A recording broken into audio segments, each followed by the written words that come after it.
Ég er mættur í Hellisskó við Selfoss og ætla að skoða skóginn. En ég er ekki einn á ferð. Ég er með Örn Óskarsson, formann Skógræktarfélags Selfoss.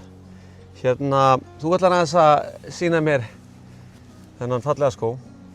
Hvenær var svona, hvert er upphafið af þessum skóg? Og við fáum hérna land 54 hektara 1985 og það var í október og þannig að núna í haust þá er skógurinn hérna 40 ára. Já. Þannig að þetta er svona merkisár að því leitinu. Já. En síðan var fullplantað hérna á 10 árum og í þetta neðra svæði og þá fengum við stækkun í efra svæði, bættust við 72 hektarar. Þannig að núna er skógurinn 126 hektarar og nær hérna frá Ölfusá og alveg upp undir Ingólfsfjall, upp að Biskupstungnabraut. En þetta er land Selfossbæjar og hefur alltaf verið.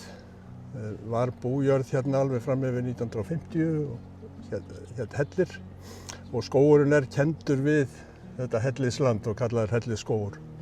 Og má geta þess að nafnið var komið áður en að fyrstu plöntunum var plantað. Já, ok. Þannig að þetta var kallaður sérstöðlaskógur fyrst. Já. En þetta er allt saman gert í sjálfboðavinnu, allt starf hérna meira og minna og eru sjálfboðaliðar Skógræktarfélags Selfoss sem félagsmenn sem hafa séð þetta. Já. En einmitt eins og þú sagðir, sérstöðlaskógur, þetta er náttúrulega frekar ungur skógur í rauninni, 40 ár. En það hefur vaxið greinilega mjög vel hérna. Hvenær upplifðuð þú náttúrulega búin að vera hérna frá byrjun? Hvenær upplifðuð þú svona að þetta gæti sagt þú væri nú komin út í skóg? Sko þetta tók svona, má segja, 15-20 ár þangað til þetta fór að verða, sko það er oft mælikvarðinn á þetta fara að verða skógur, sko þegar maður hættir að sjá upp fyrir trén. Já. Þegar maður gengur leiðirnar hérna. Já. Og það hefur verið kringum aldamótin 2000 sem að það eiginlega gerðist hérna á neðra svæðinu.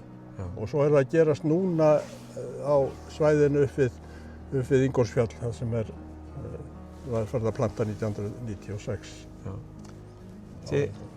Þið eru eitthvað ennþá, þið eru ekki búin að fylla það nokkuð eða hvernig? Það má nú segja að þetta sé orðið fullplantað víða, sko. Við skildum eftir stórar mýrar hérna frá sem ætlunin var að hafa fyrir fuglana, sem var svona blautustu partarnir.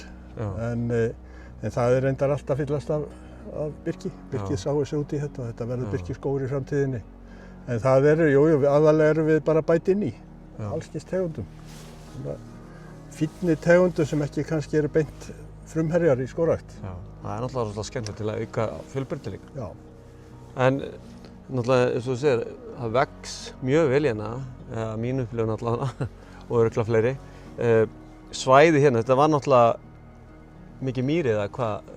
Já, það voru stór hluti var mýrlendi og var búið að kýlplægja þetta sko einhvern tímann á stríðsárunum, upp á 1940 sko, sem voru þá ábúendur í Helli sem sáum það. Þannig að við þurftum sáralítið í raun að gera. Við vorum ekki að grafa þessa djúpu skurði eins og víða þarf og það er bara rétt svona yfirborðs plæging sem var eiginlega nauðsynleg hérna sko. En svo erum við nú að lenda aðeins í því núna þegar þetta er orðin 10-12 metrar hérna frá sko að þau er að velta. Eitt og eitt og það er nú bara sko bleytan, maður sér það, rótakeflið fer eiginlega ekkert niður í mýrina, eða niður í bleytuna, bara þetta er yfir borðinu. Já, eigum við kannski að labba aðeins svæðið og fá þau til að segja mér einhverjar góðar sögur af þessum skógi.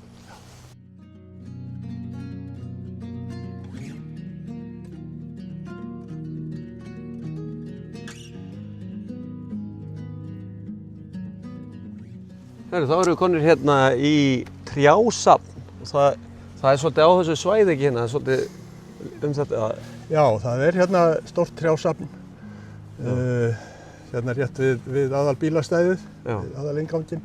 Og þetta trjásafn sem var plantað í 1990 til 95, svona það bil. Og það var hérna einn af velgerðarmönnum félagsins, Júlíus Steingrímsson, sem hafði eiginlega svona ákveðið frumkvæði að því að þetta trjásafn væri komið upp. Hann gaf á sínum tíma ansi góða upphæð 1990 og setti það sem skilyrði að þetta yrði nýtt í trjásafn. Síðan höfum við haldið áfram, þannig að það eru 2 önnur trjásafn í uppbyggingu víðar í skóginum. Þetta var náttúrulega var fullplantað þetta svæði hérna fljótlega og þetta afmarkast svolítið af veginum, Suðurlandsveginum sem að koma núna loksins.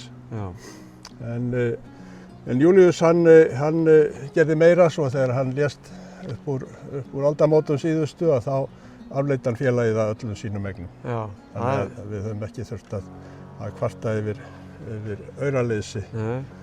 En við fáum alltaf styrk frá bænum en svo hitt bara sem viðbót. Það þetta magna menn arfleiði skógræktarfélagið öllu sínum bænum. Já, hann var einstæðingur, átti engin börn og enga fjölskyldu og þetta, hann taldi þetta langbest varið. Þannig að það minnismerki hérna kallinn og hann gert hátt undir höfði svona víða. Það er þólan eitthvað. Já, fyrir utan það að hann sjálfur var ansið duglegur að planta í trjásafn. En hann sótti þetta mikið austur í Síberíu og það voru kannski ekki alveg hentugustu tegundirnar, þannig að margar af þeim hafa nú gefið böndina. En þó lifir þarna sitt hvað og þar með runnar sem verið að reyna að greina hvað það er ekki sem veit eiginlega hvað þetta er. Það er alltaf spennandi. Guðríður Helgadóttir, hún klóraði sér mikið í kollinu hérna, Gurrí, yfir þessum daginn, hvað þetta gæti verið.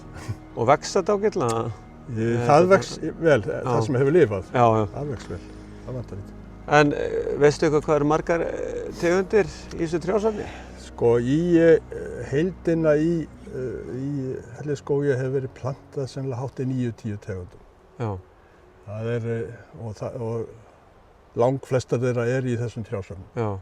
Stundum þetta bara 1–2 eintök en svo þetta víða sem þetta hefur verið plantað töluvert af ákveðnum tegundum og kemur okkur alltaf meira og meira óvart hvað þetta vex. Það sem á ekkert að vaxa. Það er eins og það hérna upp frá þar eru þessi fínu broddfurur sem eru nú ekkert að vaxa svona öllu jöfnu hérna sunnanlands. Það allir í einhverja sveppaskemmdir.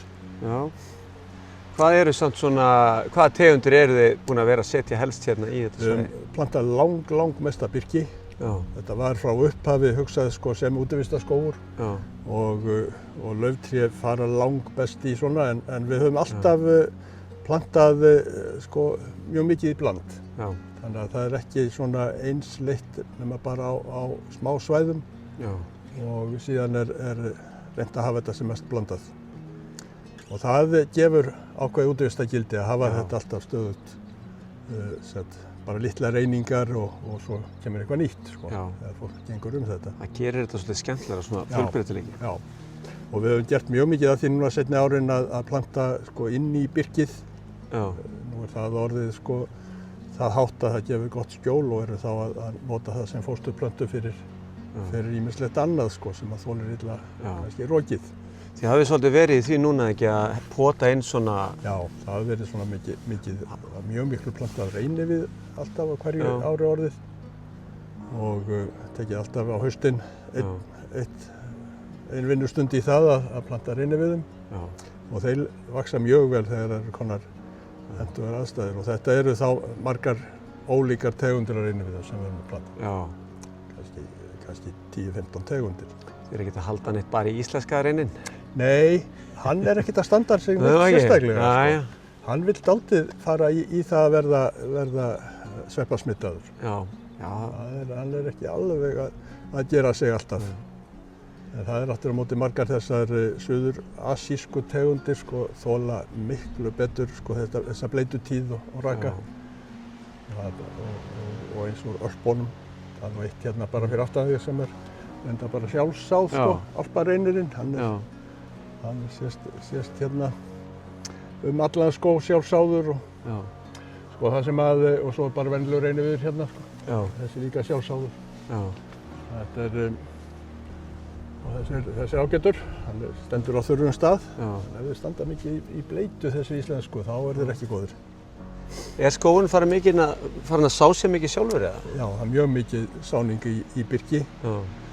Svolítið furu, hérna eru sjálfsánar stafafurur, en gren nú ekki farið að sá sér neitt svona sem ekki það ráði, en við höfum plantað greni nokkuð víða svona í skógarreiti, en reynt að hafa þetta sem mest bara í bland.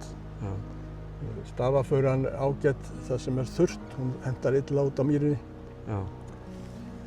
En það einmitt hérna birki, ég sé að birkið mjög fallegt hérna. Þetta allt saman embluyrki eða? Já, sko það hefur langmest verið plantað hérna af emblu. En síðan eru hérna stóri reitir af þórsmerkurbirki. Það hefur staðið sér mjög vel. Hvernig kom það til að það? Sko það kom nú þannig til að það var verið að safna fræi hérna fyrir landgræðsluna. Svona á árunum fyrir aldamót síðustu, og var farið í leiðangra mjög mikið inn í Þórsmörk. Enda Þórsmörkubirkið bara nokkuð gott, þetta myndar tré. Og landgræðslan hefur síðan verið að framleiða þessar plöntur. En þetta fór víðar og skógræktin var líka með fræ af Þórsmörkubirkinu. En þetta er svona, verður ekki eins beinvaxið og ekki eins hvítstofna eins og emblan. En það er kannski ágætt að hafa þetta samt eitthvað aðeins í bland. Það er kannski ekki gott að hafa bara embluna sko upp á svona erfðamengi og eitthvað svoleiðis, eða hvað? Nei, og við komumst að því að emblan ekki að gefa sko eins mikið fræ. Hún maður sér það að Þórsmörkubirkið eða birki sem bara sjálfsáð hérna, það miklu öflugra í því að framleiða fræ. Þetta er svona spurning. En það vantar ekki að þetta verður beinvaxið og fallegt. Við erum hérna að skilti skógarins, en þetta er nú farið að vera eitthvað döft yfir þessu. Ágætt að fara... þetta er sko, við erum ekkert að flýta okkur að endurnýja það og búa til nýtt vegna meðal annars vegaframkvæmda og brúargerðar og þar verður ákveðið göngustígakerfi í kringum það. Og við viljum hafa þetta allt með, þannig að þetta verður ekki strax orðið úrelt. Þannig að við þurfum að bíða sennilega í 1 ári viðbót til þess að gera almennilegt skilti með réttum upplýsingum.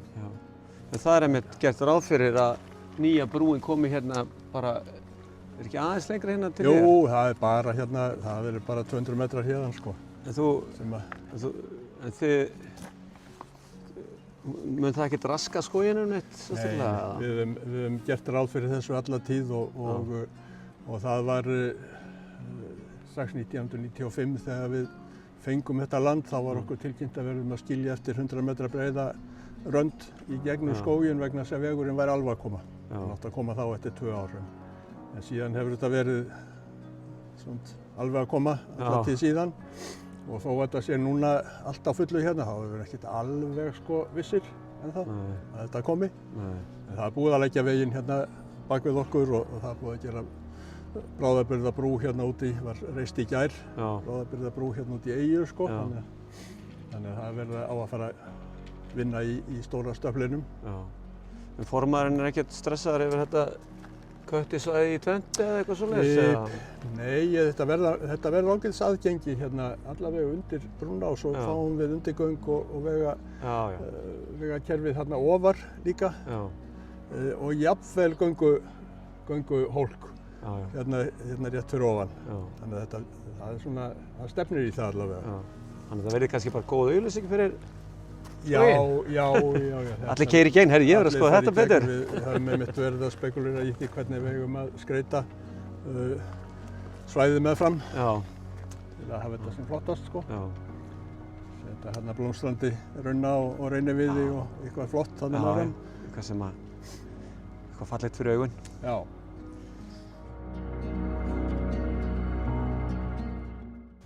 Svo ef að fólk vil koma hérna í skóginn og ganga upp, þá náttúrulega kort á nokkrum stöðum eða ekki? Jú, það á 3 stöðum þessi gönguleiðakort. Já. Þau eru nú sko aðeins orðin úrelt af því að Suðurlandsvegurinn, hann tekur í sundur hérna 2 af þessum stígum núna. Þannig að það þarf að endurnýja þessi kort en þetta yfir þessar gönguleiðir, þetta eitthvað sem var byrjað á að útbúa sums staðar áður en að trjám var plantað. Já. Það voru settar gönguleiðir yfir mýrar. Já. Og það sko gefur þessu mikið gildi að geta gengið um. Þetta eru nú þegar sko 8 kílómetrar af þessum gönguleiðum í skóginum. Og sumar eru litamertar, það hérna blá leið og það rauð leið og svo appelsínugula leiðin. Sko gamla hellisbrúin svo kallaða ofan á fjalli og hérna alveg niður að ferjustaðnum hérna við ána. Og þetta fyrsta kostaða mannvirki í vegagerð á Íslandi utan smá spotta sem var á milli Kópavogs og Garðabæjar. Yfir einhverja mýri þar. En þetta var 1858 eða 9 sem að þessi vegagerð var klár og það þýddi það að menn komust á þurrum fótum yfir mýrarnar hérna ofan úr fjalli og niður að ferjustað sem var hérna yfir. Þið hafa ekkert sett upp skilti tengt þessu eitthvað? Og við hefum, jú, það oft verið spekulerar í því en við hefum nú verið svona ít á vegagerðina eiginlega. Þetta nú eitt af fornminjum íslenskra vegagerðar og okkur fundist að vegagerðin ætti nú að sjá þetta. Þeir einhvern veginn, þeir vissu nú fyrstulega ekkert af þessu þegar við fórum að minnast á þetta hérna fyrir nokkrum árum við á en það verið eitthvað staðið í þeim. Jú, það verður á endanum sett upp ykkur skilti með gömlu hellisbrúna. En ég rosa hrifinn af svona kortum því að ef maður kemur svona og þekkir ekki neitt sko, fyrir það sem maður þekkja þá þetta rosa einfalt, þú bara fer þarna og þarna. Ef maður þekkir ekki neitt þá bara veit maður ekkert hvert maður á að fara sko. Þannig að þetta er bara geggjað. Svo verður í framtíðinni sko nýr inngangur gerður. Það nú komin hérna puntalína sko, það nú gönguleið. En það hérna upp frá sko, aðal inngangurinn hérna núna. Þá þýðir það umferðinni gegnum íbúðahverfi en hérna verður göng undir Suðurlandsveginn sem sést hérna og verður sem sagt hægt að keyra hérna niður að helli. Verður sem breytt. Já, það með þess að breytt aðkoma. Það er náttúrulega komin inn hérna? Já, hann er komin hérna inn hérna Suðurlandsvegurinn. Frábært.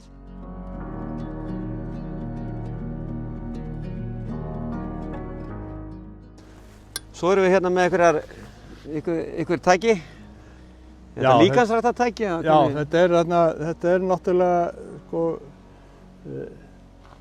íþróttahópar, hlauparar mest sem að stunda hérna grimmt, hellisskó og þeir þurfa að teygja á sér og gera svona aukaæfingar reglulega. Þannig að það á nokkrum stöðum voru sett upp svona tæki, bæði til að hanga á og gera einhverjar æfingar, hlaupa zigzag og svo framvegis sko. Og þetta var sóttunstyrk fyrir þessu sem við fengum og var keypt tæki fyrir og sett upp. Og mér skilst bara að þetta virki vel. Já, þú ert ekkert sjálfur að nota þetta mikið? Nei, það er þarna. Ég hef nóg annað að starfa hérna í skóginum. Biss í öðru. Þetta neyða orkuna í eitthvað svona. Í næsta myndbandi höldum við áfram að skoða hellisskó með Erni. Þangað til næst.